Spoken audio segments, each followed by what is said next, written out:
Alright mga idol, magandang araw sa ating lahat. Ito na naman tayo mga idol sa may MacArthur Highway. Pabiyahe na tayo mga idol patungo ng Makati City. Sa mga oras na ito mga idol, medyo masikip yung daan dito sa may MacArthur, Barangay Potrero. Ayan, ewan ko lang pagdating natin ng monumento o Caloocan Circle kung anong kalagayan ng kalsada. Ganun pa man mga idol, kahit anong mangyari ay kailangan natin makarating ng Makati. Tiis lang yan at tiyaga. Kailangan makarating tayo dun sa ating papasukan. Hindi pwedeng hindi. Mayayari ako ng bus ko. Alright, gandahan lang tayo mga idol, ride ship tayo.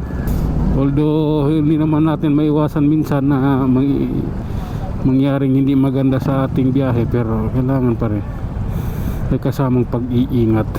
Okay, nawala yung signal light nyo, mabalik na. Okay, tuloy mga idol, dandahan lang. At may MMD, ayan o, namimili lang yan ng huhulihin eh. Pagtripan ka nyan, huhulihin ka. Gaya gali ng mga punyimas na yan, MMDE dyan. Pag napagtripan ka lang, gagawan kayo ng violation.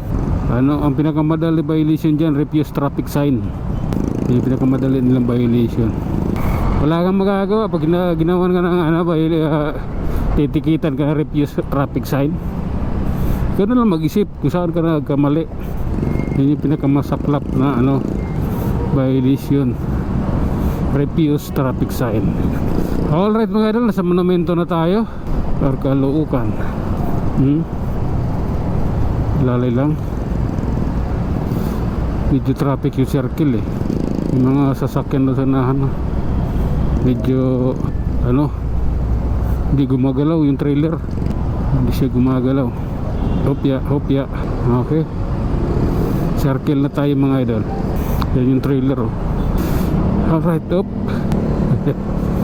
Okay, I love you people. So ayun na nga mga idol, nandito na tayo sa may EDSA Caloocan or MCU, Manila Central University. MCU. Marami pang hindi nakakalam niyan kung ano ibig sabihin ng MCU. Ang ibig sabihin po niyan ay Manila Central University. Hop. Okay.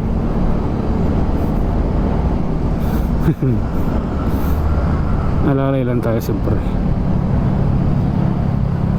Okay, wala pa rin busina yung motor natin, hindi pa natin napapagawa. Kailangan natin dalhin ito dun sa nagkabit ng busina. Ma-check kung anong naging problema, bakit nawala. Naka yellow na yung stoplight. Okay. I love you all.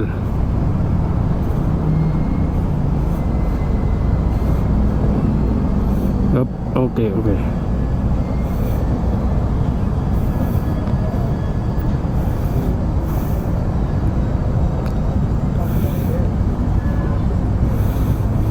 Hintay ito sa stoplight mga idol.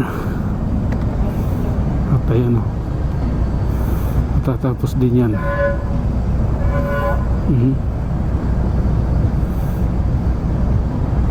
Hintayin lang natin. Opya. Ba't ganyan yung upo ni Indian to? Ganyan kadalasan upo ng mga Indian yung nagpa 5-6. Yun, ka Honda Beat. Ganyan yung style nila na pag upo sa motor. Tapos yun, magbiyahe na tayo. Tuloy na tayo mga idol. Punyimas na yan.